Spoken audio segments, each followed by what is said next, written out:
Akhirnya paket yang aku tunggu-tunggu selama 4 bulan ke belakang nyampe juga. Ini paket bukan sembarang paket, isinya adalah sebuah dokumen yang penting banget yang merubah nasib dan masa depan anak-anakku. Kita buka ya.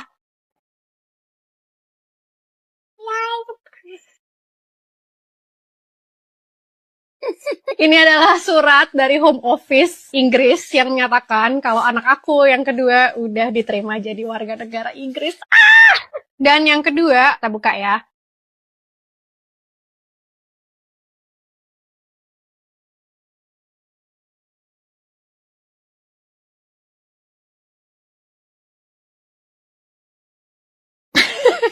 Udah resmi jadi British citizen. Sementara itu anaknya masih bayi, belum tahu apa-apa. I know the world seems unfair, tapi cukup aku aja yang WNI, anak-anakku jangan. Kita usahakan anak-anak dengan paspor kuat. Selamat siang, Pak. Siang, dengan Lesti ya? Iya, Pak. Sebelumnya selamat ya, kamu adalah kandidat penerima beasiswa LPDP. Terima kasih, Pak. Mana data diri kamu? Iya. Ini, Pak. Oke.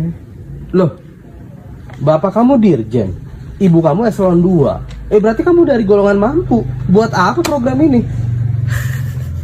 Pak, keluarga saya memang keluarga mampu, Pak. Namun jika ada program yang mampu mendanai beasiswa saya secara full, kenapa harus bayar? Terus, tujuan kamu setelah lulus apa?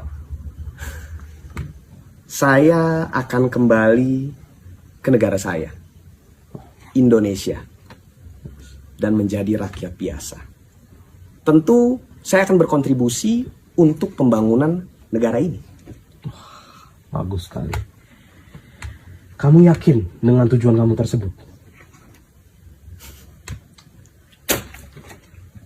Ya enggak lah, tolol. Gue kuliah ke luar negeri, dibiayai negara, pakai APBN, ditanggung pajak masyarakat. Gue kuliah, lulus, cari kerja, hidup di sana. Ngapain gue harus balik ke sini, Kimak? Pengkhianat bangsa. Lu yang bangsat. Coba lu jelasin di mana letak gue ngerugi negara, ha? Lagian kalau otak lu nggak karatan, lu bisa pilih lebih banyak orang-orang jauh lebih pinter daripada gue di luar sana, tapi mereka nggak mampu. Lebih banyak orang-orang jauh lebih hebat daripada gue yang lebih beradab, lebih bermoral di luar sana.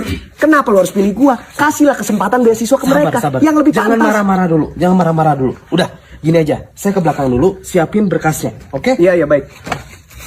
Maksud gue gini loh. Kenapa banyak banget orang-orang yang mukanya udah... Jadi permasalahannya, orang-orang yang lebih senior, saya bukan bicara tentang saya, orang yang jauh lebih senior, Profesor Halim, Profesor Beni Cahyono, ada beberapa di UK. Dia balik ke Indonesia, tidak akan bisa melakukan apa-apa. Anda bicara tentang berkontribusi di dalam Indonesia. Kontribusi yang mereka lakukan di luar negeri, itu jauh lebih besar dari ketika mereka berada di Indonesia. Saya kasih contoh yang konkret. Ketika dia memenangkan dana hibah, dia tuh memenangkan dana hibah dari UK, bukan dari Indonesia. Dia bawa uangnya untuk mendidik menjadi supervisor mahasiswa doktor di Indonesia. Dia bisa membiayai orang-orang Indonesia untuk pergi ke sana. Dia bisa menggunakan fasilitas universitasnya, Warwick, Imperial, Durham, untuk membiayai orang Indonesia. Negara-negara yang maju itu menggunakan diaspora mereka sebagai anchor. Dari situlah pengaruh negara itu diberikan. Di Nottingham, itu saya dan atasnya pendidikan pada waktu itu membuat kelas bahasa Indonesia. Kalau tidak ada COVID, maka Nottingham adalah universitas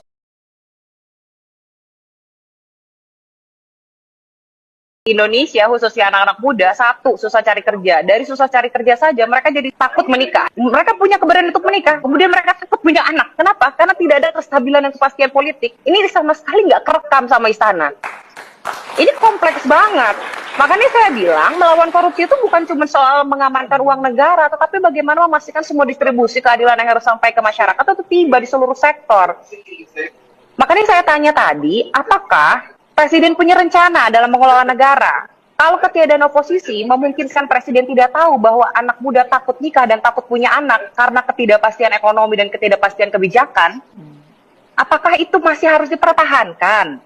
Seluruh lembaga negara hari ini dipertanyakan, bahkan merosot kepercayaan publiknya, terutama para penegak hukum. Dan di sanalah sumber korupsi dimulai.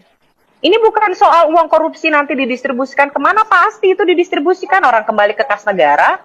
Sekarang pertanyaan selanjutnya, Logika sederhana aja, ngomongin MBG. MBG menyerap anggaran pendidikan dan kesehatan. Apakah itu juga bukan pelanggaran hak asasi? Saya nggak ngerti apa yang ingin disampaikan istana.